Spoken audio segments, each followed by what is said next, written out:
need to follow both both characters, the parents and the girl. So we're really in the middle, and we're in a very awkward position, especially me.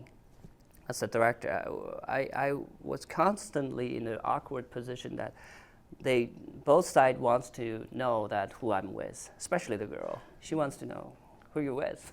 If I tell you what I think about the world, about my parents, are you gonna tell my parents? Mm-hmm. So that's really the hard position to be on. And I think to be more specific, the most intense and awkward moment was, sorry to be a little bit of a movie blower for you guys, if I talk about this thing in the film that you will see if you do. So it's when we, it was the second year when we traveled, it was a snowstorm, and when we traveled and get back to the village home and the family reunited.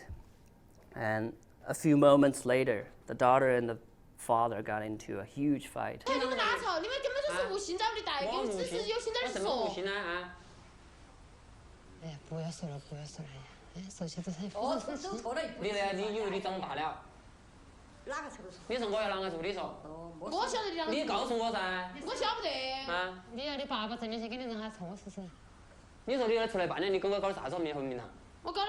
We were filming, and I was first in another room. I was changing the light bulb because at countryside it's very small. They have very small lights, so we have to always change it to a brighter light.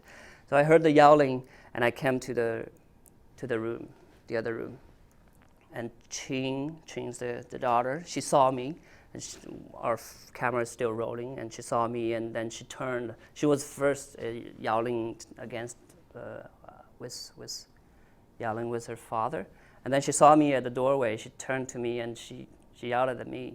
She said, "This is the real me. Now what you want?" That was really harsh for me because I mean, at one point, on one hand, as a filmmaker, you're supposed to be objective and not intervene in your subject's life. But on the other hand, you're still a human being, and since you spend so much time with your subject, more or less, you would have developed a very close relationship, or even, you're like a very good friends, or in a Chinese culture, you're like a family. So how can you how can you see your family member fight each other and not doing anything? So it's really a big dilemma for me. I can still recall that moment. My brain just went in blank for 10 seconds. I didn't know what to do. And because there were three of us at the doorway. I was standing there, and my cameraman, he was still rolling the camera, smarter than me. Right? So I whispered to him, I said, "Should we stop?"